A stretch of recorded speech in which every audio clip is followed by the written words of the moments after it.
Hello friends, welcome to my universe. Alien ये काफ़ी interesting topic लगता है क्योंकि हम हमेशा एलियन के बारे में सोच कर ही पैशनेट हो जाते हैं और मन ही मन मज़े लेने लगते हैं।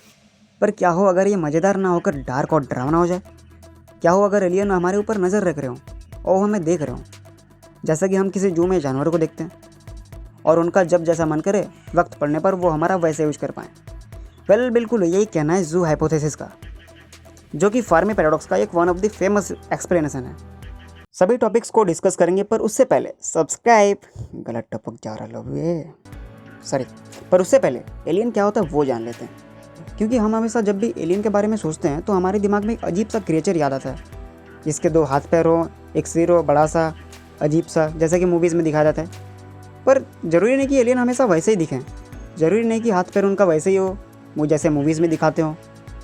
देखो, एलियन मतलब अर्थ के बाहर का जीवन, चाहे वो बैक्टीरिया हो या फिर चींटी जैसा हो या फिर वेल जैसा बड़ा क्यों ना हो, हमसे ज़्यादा इंटेलिजेंट हो या फिर हमसे कम, वो एलियन ही रहेगा और हम उसे एलियन ही कहेंगे। तो चलो, अब ये तो फिक्स है कि एलियन होता है, क्योंकि इस अनंत ब्रह्मांड में ऐसा तो नहीं हो सकता कि हम अकेले हों।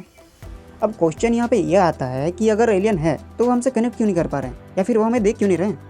तो इसकी 2 पॉसिबिलिटीज़ हैं। पहला, कि वो हमसे लेस इंटेलिजेंट हो या फिर हमारे जितना हमारा नॉलेज और टेक्नोलॉजी है उनका भी उतना ही हो। जैसे हम उन तक नहीं पहुंच पा रहे वैसे वो भी हम तक नहीं पहुंच पा रहे। और दूसरा पॉसिबिलिटी ये है कि वो हम तक आना ही नहीं चाहते और हमसे टेक्नोलॉजी में और नॉलेज में काफ़ी आगे हो। यहाँ मैं आपको अपने मेन टॉपिक जू हाइपोथेसिस में लाना चाहूँगा। तो अगर कोई सिविलाइजेशन हम पर नज़र रख रही है तो सारा कुछ डिपेंड करेगा उनके नीयत पर। अगर वो अच्छे हों तो हमारे विकास करने में वो मदद करेंगे। जैसा कि कई एंशिएंट थ्योरी में हमें देखने मिलता है कि एलियंस आते हैं और हमारी एंशिएंट सिविलाइजेशन को विकसित करने में मदद करती हैं। और अगर वो बुरे हुए तो खत्म, टाटा बाय बाय। यहाँ बुरे होने का मतलब ऐसा कोई फालतू का बुरा होना नहीं। हो सकता है कि उनका रिसोर्स खत्म हो गया हो या फिर उनका कोई मजबूरी हो सकता है। और ऐसा भी हो सकता है कि वो अपने नज़र में अच्छे हों पर हमारे लिए नहीं, क्योंकि उनका टेक्नोलॉजी और ताकत हमसे ज़्यादा होगा और उनका मकसद भी हमसे बड़ा ही होगा।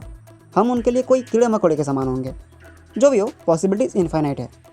और अगर एलियंस अर्थ पर आते हैं तो चाहे वो भगवान के समान हो या फिर शैतान के समान, हमें उनके आगे सर झुकाना ही पड़ेगा। इससे मेरे दिमाग में एक बात याद आ रही है जो कि मैंने किसी मूवी में सुना था। मूवी का नाम तो याद नहीं आ रहा है, किसी को अगर पता हो तो कमेंट कर देना। तो ऐसा था कि अगर एलियन हैं, जो कि ज़रूर हैं, और अगर वो अर्थ पर आते हैं तो ईश्वर ना करे वो दिन देखने के लिए मैं जिंदा रहूँ। तो बस आज के लिए इतना ही। अगर आपको वीडियो पसंद आया तो लाइक से सब्सक्राइब कर देना। मिलते हैं अगले ऐसी किसी वीडियो में, तब तक के लिए बाय।